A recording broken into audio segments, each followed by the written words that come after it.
Camera ये मेरे पहले देखो तुम लोग को अवतल उतल जैसे दिखा दे रहा है मॉडल का बढ़िया रहेगा उत्तर रहेगा उसको गाय बुढ़िया ये है अवतल दर्पण क्योंकि इसका परावर्तक पृष्ठ क्या है अंदर की ओर दबा हुआ है ठीक और ये जो है अब अपना बोलोगे तो फिर रिपीट करके मजा नहीं ये उत्तल दर्पण जिसका परावर्तक पृष्ठ क्या बाहर की तरफ उभरा हुआ है अवतल में ध्यान से चित्र तुम्हें उल्टा वो बनता हुआ दिखाई देगा और से गौर करो बन रहा है लेकिन थोड़ा मुश्किल है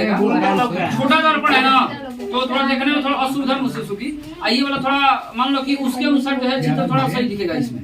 तो इसमें तुमका चित्र सही दिखेगा इसमें बन रहा है लेकिन उल्टा बन रहा है थोड़ा पास में देखो अपना हाथ ऊपर किया तो तुमको ऐसा लगे हाथ नीचे इसमें किया हुआ है छोटा ये हल्का फुल्का समझ में है ना और ये जो है ये समतल दर्पण है तो देखो इसको बार बार बताते कोई गोल का मतलब ये मतलब नहीं गोल है कि गोलीय दर्पण गोलीय दर्पण वो होगा जिसका परावर्तक पृष्ठ गोल होगा देखो ये परावर्तक पृष्ठ जिस पर हम लोग चित्र अपना देखते हैं प्रतिबिंब देख रहे हैं वो जो है गोलीय दर्पण होता है ठीक जिसका परावर्तक पृष्ठ गोल होता है जिसका परावर्तक पृष्ठ गोल होता है उससे ही गोलीय दर्पण कहते हैं इसके गोल से मतलब नहीं ये तो सिर्फ वृत्ताकार है ठीक तो ये देखो ये पूरा प्लेन है तो ये हमारा क्या कहलाएगा समतल ये गोल है कि ये क्या कहलाएगा गोलीय दर्पण ठीक तो गोलीय दर्पण भी दो प्रकार का है अवतल है उत्तल तो अवतल किसे कहते हैं जिसका परावर्तक पृष्ठ अंदर की ओर दबा हो उत्तल किसे कहते हैं जिसका परावर्तक पृष्ठ क्या हो ठीक अब तीनों में परावर्तन होता है देखो तीनों में परावर्तन को परापर दिखा रहे तुमको जैसे ये वाला देखो वो कम थोड़ा पानी डालिए तभी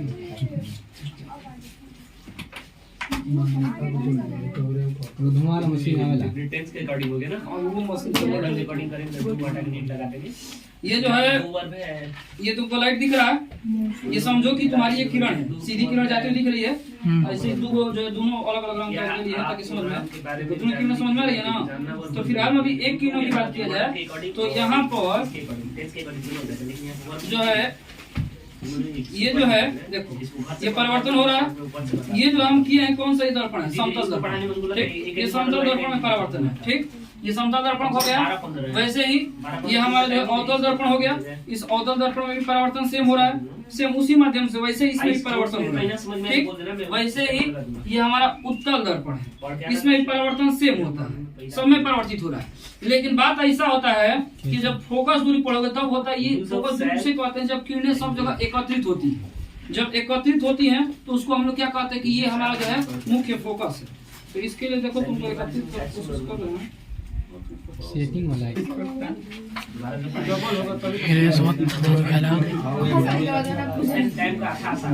तुमको एक जगह कहीं एकत्रित होता हुआ दिख रहा है दिखा हाँ दिखा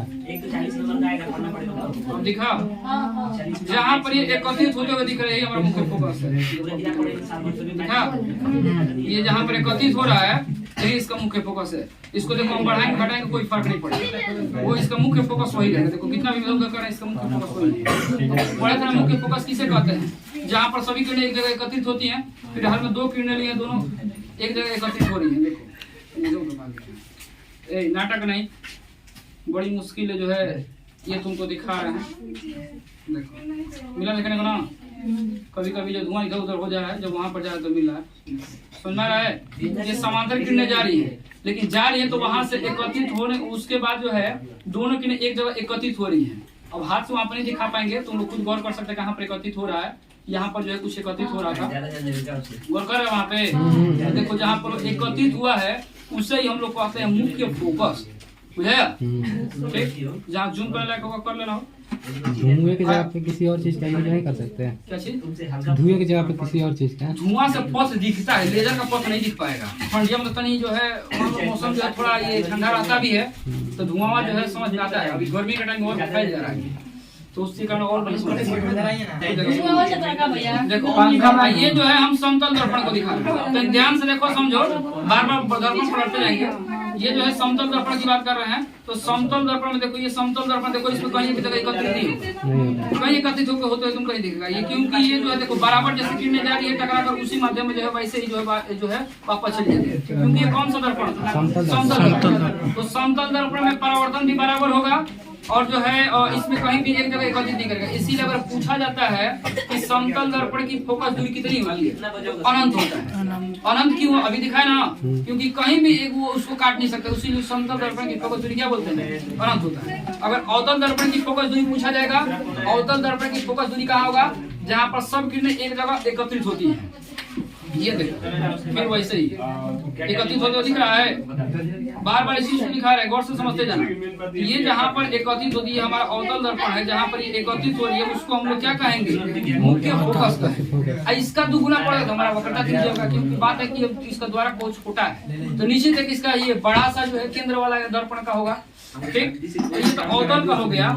उत्तर में हम क्या देखो, उत्तर प्रकाश किरणों को फैला देता है। फिर हाल में लेंस में देखोगे तुमको पीछे जो चित्र बनाए हो कापी में वैसा दिख जाएगा, लेकिन इसमें दिखेगा क्योंकि पीछे हम लोग चित्र नहीं बन पाएगा, लेकिन हाँ समझ सकते हैं इतना कि हाँ ये प्रकाश किरणों को कैसे फैला देता है, ये समझाने में तुमको पूरा हेल्प करेगा।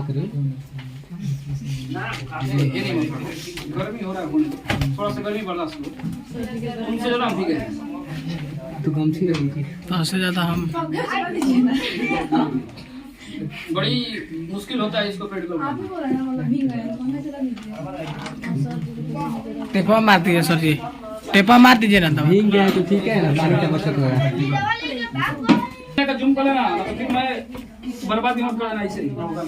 ये उत्तल है, ध्यान समझो, ये हमारा उत्तल दर्पण है। तो उत्तल दर्पण में क्या था? प्रकाश किरणें फैल जाती हैं। तो देखो ये किरणें ये फैल गई, ये एक दूसरे को एक जगह काट नहीं सकती हैं, देखो फैल रही है। ठीक, ये धारेदार नहीं है, ये हो रहा है, फैल रहा है। ठीक, ये देखो दोनों अलग अलग देखो, दोनों दिशा में तुमको भागते हुए दिख रहा है ना। देखो 3 घाट को भाग रहा है, मीर घाट भाग रहा है, तो ये जो है अलग अलग भाग रहे हैं, यानी कि ये जो है प्रकाश की एकत्रित नहीं हो सकती। लेकिन जो इसका ऊपर से जो भाग रहा है, इसी के जस्ट पीछे जाकर बनाएंगे तो एक चित्र बनता हुआ दिखाई देगा, उसी को हम लोग मुख्य फोकस कहते हैं। उत्तल में क्या होगा? तो प्रकाश किरणें जो है विसरित हो जाती है, लेकिन अवतल में एकत्रित हो जाएंगे। फिर उसी प्रकार देखो, बार बार उसको दिखा रहे हैं कि ये अवतल में देखो एकत्रित होते दिख रही है, ये एक जगह एकत्रित हुई है, जहाँ एकत्रित हुई है ये हमारा मुख्य फोकस बनेगा। और इसमें एकत्रित नहीं होंगी, लेकिन पीछे जो है जाकर बनेंगी, जिसको हम लोग सिर्फ बोलते हैं कि आभास कर रहे हैं, उसी हम लोग उसको बोलेंगे आभासी प्रतिबिंब। इसमें बोलते हैं कि हम लोग सिर्फ आभासी प्रतिबिंब बनता है, और इसका चित्र कहाँ बनता है? पीछे। और इसमें हम लोग क्या बोले? दर्पण के आगे बनता है। ठीक, और अगर यही हम समतल की बात करते हैं, ये हमारा है समतल दर्पण। तो समतल दर्पण में क्या होगा? देखो जो बराबर किरणें जो है विजिट हो जाएंगी, यानी कि बराबर किरणें जिस दिशा में आई थी उसी दिशा में वापस लौट के चली जाएगी। देखो उसी प्रकार समांतर माध्यम से चली गई है। ठीक, अब जैसे भी समझो अपने भाषा में, ये जो जैसे आई वैसे ही टकरा के चली गई। कहीं एक दूसरे को ये काट रही है, कहीं नहीं काट पाएंगी। इसीलिए समतल दर्पण का फोकस दूरी अनंत होता है, और जो गोलीय दर्पण चाहे इसका ये क्या कहते हैं, चाहे कोई भी गोलीय दर्पण अवतल हो या उत्तल, उसका फोकस दूरी होता है, लेकिन इसका समतल दर्पण का कोई फोकस दूरी नहीं होता, इसका अनंत होता है। सर आभासी कैसे बनेगा? आभासी, आभासी जिसको प्रतीत सिर्फ पढ़ते हैं, जैसे आई वाला में देखो, ये वाला सिर्फ प्रतीत हो पा रहा है, कहाँ पीछे कहीं आगे कट रहा है, ये एक दूसरे को नहीं ना काट रहे हैं कभी भी, तो वास्तव में काटते हुए नहीं हमको दिख रहा है, सिर्फ पीछे आभास कर सकते हैं कि कट रहा है, लेकिन वास्तव में नहीं दिख रहा है। लेकिन यही अगर अवतल में तुमको दिखाएं तो अवतल में देखो दिख रहा है, कट गया, ये दोनों एक दूसरे काट दिए, तो इसीलिए अवतल में बोलते हैं कि वास्तविक प्रतिबिंब बनता है। बुझाया? अब किसी कोई दिक्कत? हाँ, लाइक